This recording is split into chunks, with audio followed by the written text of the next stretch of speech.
చేద్దాం చేద్దాం వస్తుంది. ఇందాక స్టేజ్ పైకి వచ్చేటప్పుడు కిందకి వెళ్ళాం, మళ్ళీ సభ ముందు చాలా సినిమాలు ఆపండి చాలు. ఓజీ చాలు ఓజీ చాలు. అంటే మీ అందరికీ నేను సినిమాలు ఎందుకు వద్దని చెప్తానంటే, సినిమాలు తక్కువ చేయడం నా ఉద్దేశం కాదు.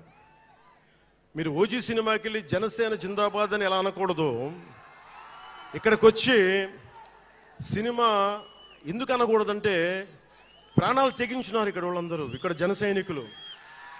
ఎందుకు సినిమా మాట్లాడకూడదు అంటే, 450 మంది పైచీలకు జన సైనికులు సినిమాలను కాదు సిద్ధాంతాలు నమ్మి చనిపోయారు. వారి గౌరవం కోసం.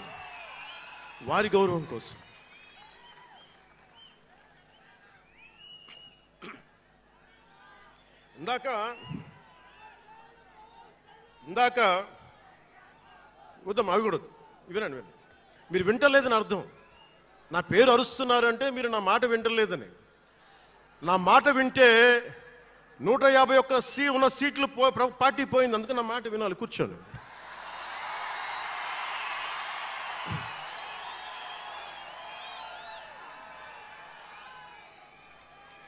ముందుగా నేను 11 సంవత్సరాల క్రితం పార్టీ పెట్టినప్పుడు, ఈరోజు మీకు డేటాలు చెప్పను, ఎన్డీఏ ప్రభుత్వం గురించి వీటిని చెప్పలేను.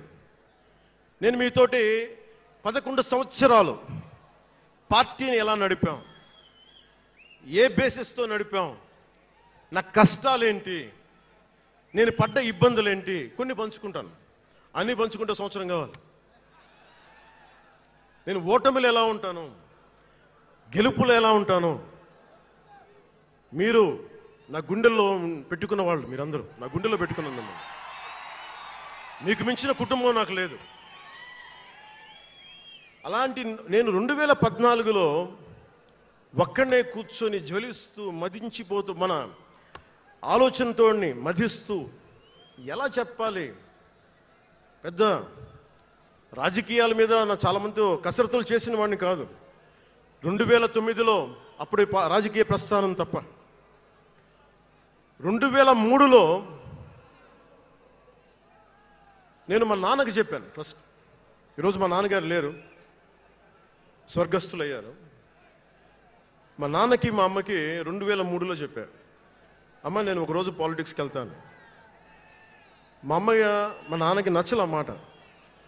శుభ్రమైన కెరీర్ పెట్టుకొని పిచ్చేంట్రా నీగానే. కానీ నేను చెప్పలేకపోయినా ఆ రోజున.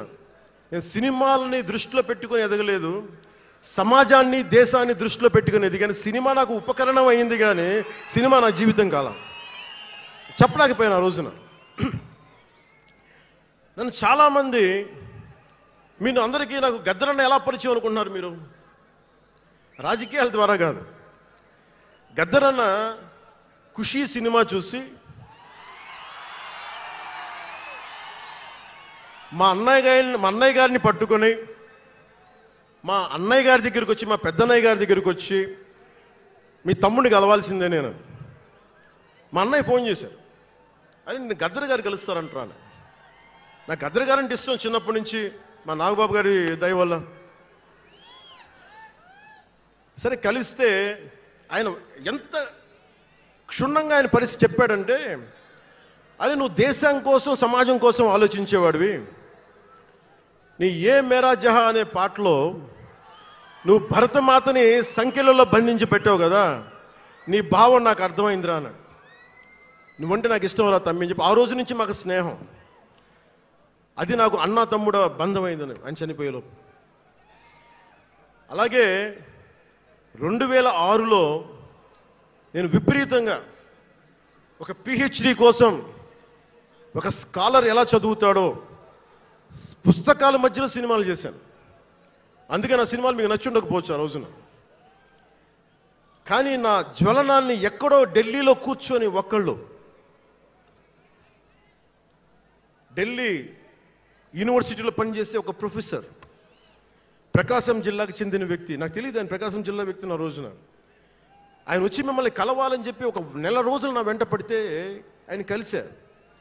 ఆయన వచ్చి నన్ను ఒకే ఒక మాట అడిగారు 2006లో, మీరు రాజకీయాల్లోకి వస్తారా? బహుజన సిద్ధాంతం మేము ముందుకెళ్తాం. చాలామంది అడిగి నన్ను పంపించారు.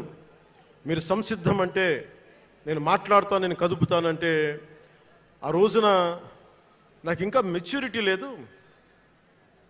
ఒక కుటుంబాన్ని నడపడానికే చాలా శ్రమ పడాలి. ఒక కుటుంబాన్ని ఏకతాటిపైన తీసుకురావాలంటే నేను కష్టపడాలి. ఒక సినిమా చేయాలంటే నేను ఇంత కష్టపడాలి. ఇన్ని కోట్ల మందికి సంబంధించిన జీవితాన్ని ఒక భావంతో కట్టిపడేయాలంటే నాకు ఇంకా అంత మెచ్యూరిటీ లేదు. మెచ్యూరిటీ వచ్చిన రోజున మీకు తెలియజేస్తానని చెప్పాను. ఆ వ్యక్తి అప్పటి నుంచి ఇప్పటిదాకా అరుదుగా అప్పుడప్పుడు కలుస్తూ ఉంటాను.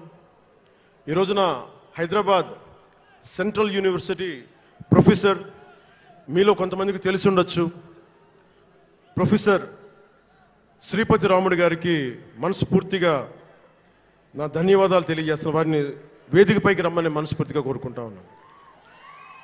ఎందుకంటే మీరు ఓజీ ఓజీ అని అరుస్తూ ఉంటే నన్ను సినిమాల కంటే కూడా సినిమాల్లో ప్రజలకి పనిచేసే మనిషిని చూశారు ఇలాంటి మేధావులందరూ, పోరాట యోధులందరూ. సో నాకు ఎప్పుడు కూడా ఆయన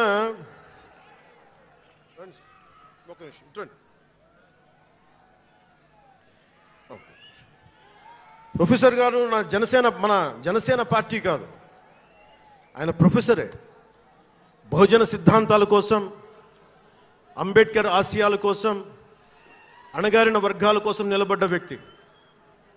ఆయన చాలామంది విద్యార్థుల్ని పిహెచ్డీలకి సిద్ధం చేసే వ్యక్తి. మన దగ్గరున్న బేతపూడి విజయ్ కుమార్ గారు కూడా ఆయన శిష్యుడే. ఇలాంటి శిష్యులు ఎంతమంది తయారు చేసి ఆయన జనసేన ఎప్పుడు నాకు అండగా ఉంటారు. ఓడిపోయినా నిలబడ్డా ఎప్పుడైనా సరే నమ్మకం ఏంటంటే మీరు ఉండాలి, మీరు రాణించాలని నిరంతరం తప్పించే శ్రీపతి రాముడు గారికి నేను ఇవ్వగలిగేది ఒకటే, నా గుండెల నుంచి ప్రేమ ఇవ్వగలను.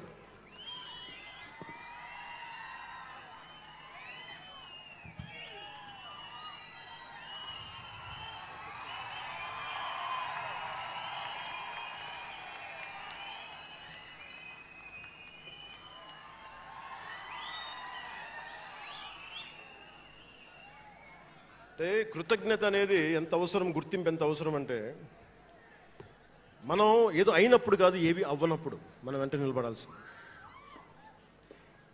నేను థ్యాంకింగ్ నోట్స్ చెప్దాం అనుకున్నా. ఎవరికి చెప్పాలి ముందు?